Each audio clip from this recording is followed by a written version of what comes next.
I was 20 years old in prison, and I would tell other prisoners, hey man, what'd you think about the Rumi quote? He said, you were born with wings. Why I prefer to crawl? And they would say nothing.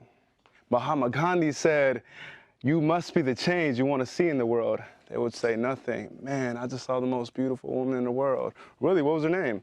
Maya Angelou. I mean, when you see this woman, she's just love. They would say nothing. Yo, you want to learn German? Nothing. Bisogna parlare italiano? Nothing. Man, I really don't relate to people.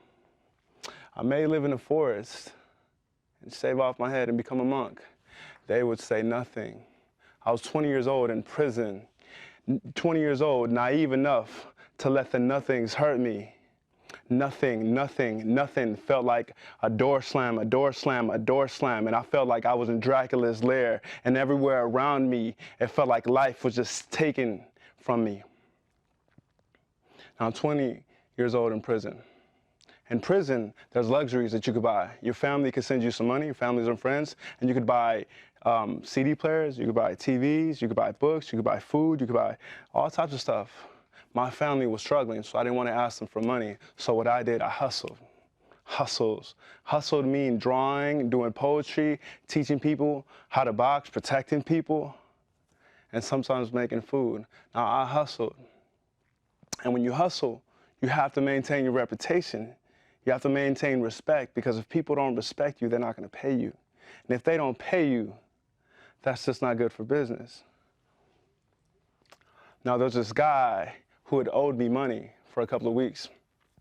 This guy was mid-30s, you know, big Mexican guy, tattoos everywhere, big old mustache. And every time I'd ask this guy for the money, he'd say, hey, man, I got you next week, fool.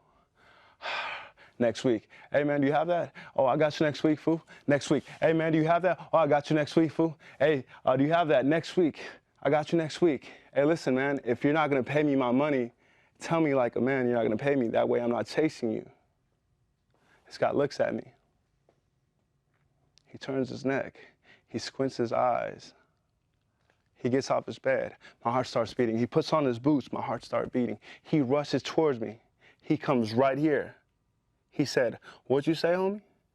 My heart starts beating. I'm from Oakland. We don't say the word homie. So that word unsettled me. He's in my face. What'd you say, homie?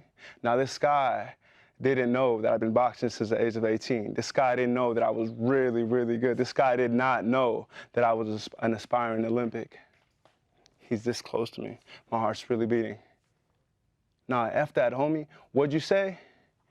And in that moment, 10 generations of my father's side and 10 generations of my mother's side joined my right hand, and I just hit this guy in the chin. And he hit the ground and went unconscious. My heart starts beating. I was 20 years old in prison. He wakes up 20 seconds later, and I leave the room. And in prison, prisoners have this sixth sense where they could just sense violence or negativity. So when I left the room, I was met by a crowd of people. A crowd of people that praised me for what I'd done. There was a lot of oohs, there was a lot of ahs, there was a lot of praise. We knew you had it in you, Miguel. As I walked away, feeling so ashamed, so betrayed because I had violated myself, I had become what I'd feared the most. And I walked away. I got out 7 years later, and I came out. And I came out to what I believe would be a different type of people, people who would aspire to do different, people who aspired for knowledge, for justice, for humanity. And I felt so betrayed when I came out because I didn't find that. I found out that people in prison are somewhat similar to people outside, because when I tell them my prison stories, there's a lot of oohs, there's a lot of ahs. And when I tell them about my suffering, about my discipline, about my love, there's hardly anything. But when you talk to me, and you tell me about suffering, you tell me about discipline, you tell me about how much you love someone, there will be something. There will be a lot of love and reciprocation. You talk to me about gore and about violence, and there will be nothing.